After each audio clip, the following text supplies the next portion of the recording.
C'est dans le département du Doubs que les pensionnaires du championnat de France de la montagne production s'étaient donné rendez-vous le week-end dernier à l'occasion de la 59e course de côte de Villaphant-Echevannes, 8e manche de la saison 2023. L'iconique tracé doubien, connu pour ses hautes vitesses et ses portions ultra techniques, avait tout pour offrir un spectacle grandiose, d'autant que la météo aura été plutôt clémente avec les acteurs de la discipline, malgré quelques petites gouttes apparues le dimanche matin.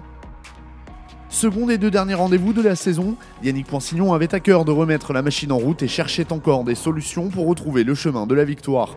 Leader après la première montée de course disputée le samedi soir, le pilote vosgien voyait toutefois son principal adversaire du week-end lui contester cette suprématie en reprenant les commandes dès l'entame de la deuxième journée.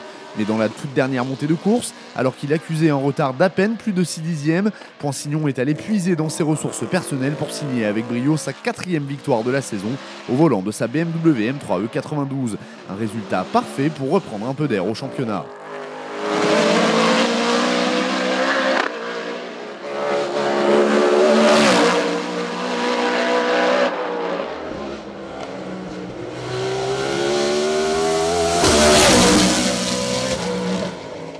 Oui, il fallait le faire, c'est clair. Ouais. Une dernière montée très compliquée. On était deuxième à l'issue des montées précédentes. Bon, David avait fait des super chronos aussi sur la deuxième et troisième manche de course. Moi, j'étais un petit peu en retrait. Et puis à la dernière, de toute façon, il n'y avait plus le choix. Il fallait tout donner. Et voilà, donc c'est ce que j'ai essayé de faire. Et le chrono est vraiment très, très correct. C'est la piste qui est une des plus compliquées du championnat, très éprouvante. Hein. On a des passages en courbe et des vitesses qui sont assez impressionnante, et oui, il faut vraiment se donner à 100%, il n'y a pas de répit, c'est un tracé qui est très éprouvant. Heureux en juin, mais un peu plus malchanceux sur ce début de mois de juillet, David Meillon doit cette fois-ci se contenter de la 2e position du classement général au volant de sa Lamborghini Huracan Super Trofeo, au terme d'une bagarre d'anthologie.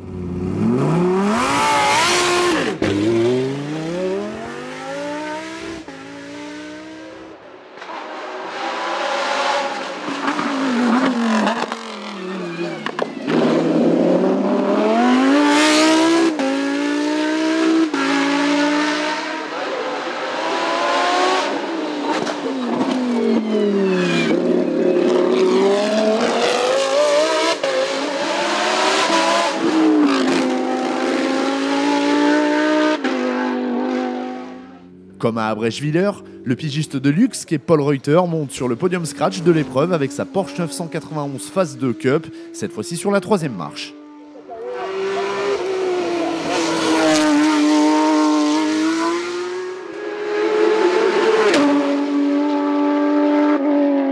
Deuxième du groupe N, Moran 4 Makoviak poursuit sa marche en avant au championnat de France de la montagne féminin et remporte ce classement en catégorie production. Deuxième du groupe N également, Moran 4 Makoviak. Comme à Marchand 2 semaines plus tôt, Théo Koeniger place sa Seat Leon Supercopa MK2 au sommet de la hiérarchie des pilotes de moins de 25 ans en catégorie production et en termine meilleur jeune. S'il n'avait plus manqué le moindre podium depuis Abrècheviller, Philippe Schmitter n'a cette fois-ci pas pu contenir les assauts de ses adversaires. Il place sa Renault RS 01 en 4e position du général.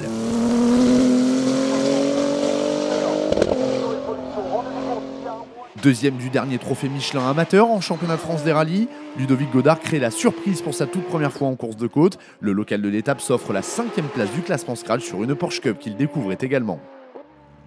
Frédéric Neff a lui aussi signé des chronos très intéressants tout au long du week-end. Le pilote suisse place sa 996 GT2R à la 6e place du classement général de l'épreuve.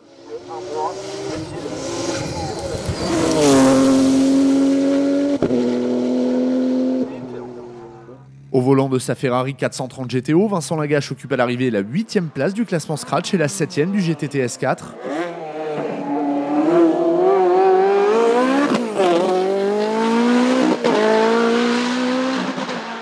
Dans cette classe, il devance ainsi Philippe Marion qui avait fait l'impasse sur les 2 derniers rendez-vous. Le Francilien hisse sa Porsche Cup à la 8e position du classement. Impuissant face aux acteurs du GTT S4, Anthony Dubois doit se contenter de la 7e place du Scratch sur son Alpina 110 Evo, mais se console toutefois avec la victoire en GTT S3.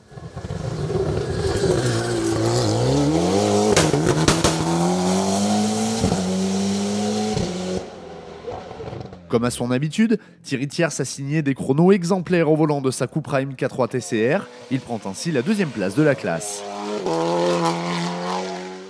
Une fois n'est pas coutume, c'est une Caterham qui s'impose dans la classe GTTS 1, menée par un très performant Baptiste Merle.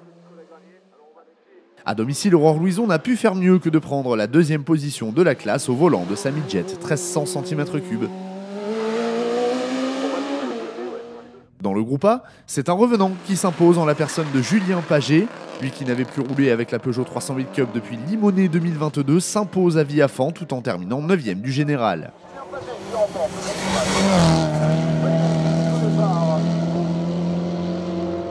Le podium du A4 est complété par ni plus ni moins que son père Jacques, deuxième de la classe, lui aussi au volant d'une 308 Cup.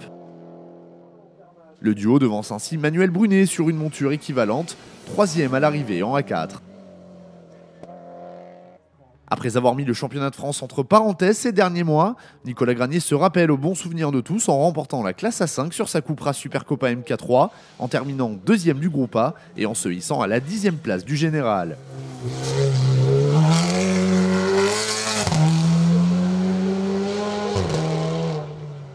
Francis Dozière, toujours en plein développement de sa nouvelle espagnole, termine second du A5 sur sa Cupra.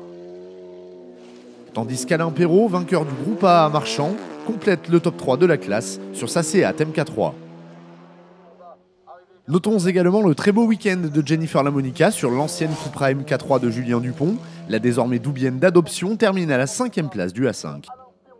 Le gang des Clio Cup a offert l'une des plus belles empoignades du week-end et c'est finalement Michael Bonneville qui s'y impose sur sa 3 Cup. Pour cela, il lui aura fallu venir à bout de la 2 Cup emmenée par Romain Billot. Le local de l'étape s'incline certes, mais de peu, et aura brillé par sa régularité. Dans la classe A2, c'est Romain Lanterman au volant de sa Citroën Saxo survitaminée qui remporte les débats.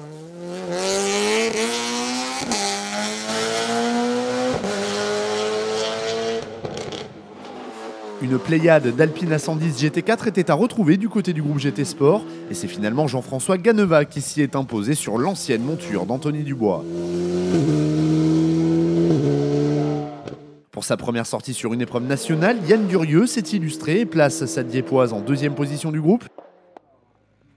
Dominique Lansart, toujours en pleine découverte de sa nouvelle monture, termine quant à lui à la 3e position de ce classement, lui aussi au volant d'une A110 GT4. Éric Michon complète la hiérarchie du GT Sport et s'y place finalement à la 4e position sur sa Ferrari F430. Malgré la casse de son levier de vitesse, Christophe Poinsignon n'a pas tremblé et s'impose dans le groupe FC sur son Simca CG Turbo.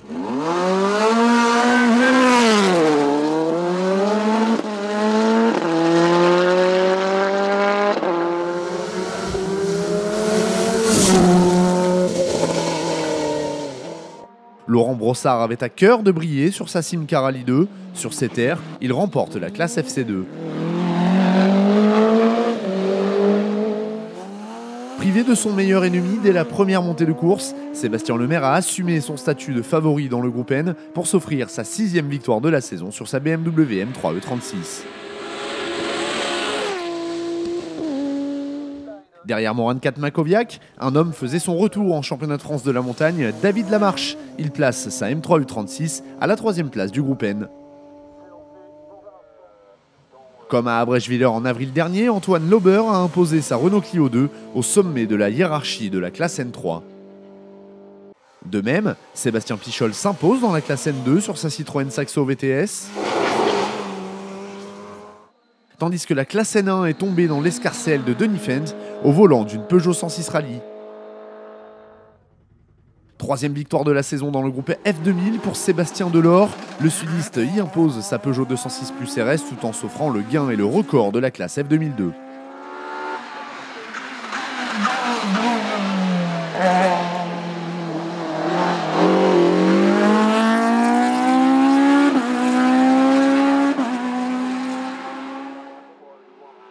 Thomas Schwartz poursuit son retour à la compétition et place sa Renault Clio 2 en 2e position du groupe, ainsi qu'en tête de la classe F2003. Notons enfin la très belle performance de Joël Juif dans le clan des historiques. Le local de l'étape impose sa Renault 5 Turbo dans le groupe 4 et triomphe également en VHC Production comme ce fut le cas plus tôt cette saison dans l'ouest de la France. Un break bienvenu de 3 semaines se présente face aux animateurs de la catégorie production qui croiseront de nouveau le fer dans 3 semaines à l'occasion de la 53e course de côte de Dunière-Auvergne, 9e manche du championnat de France de la montagne 2023 qui se déroulera les 22 et 23 juillet prochains en Haute-Loire.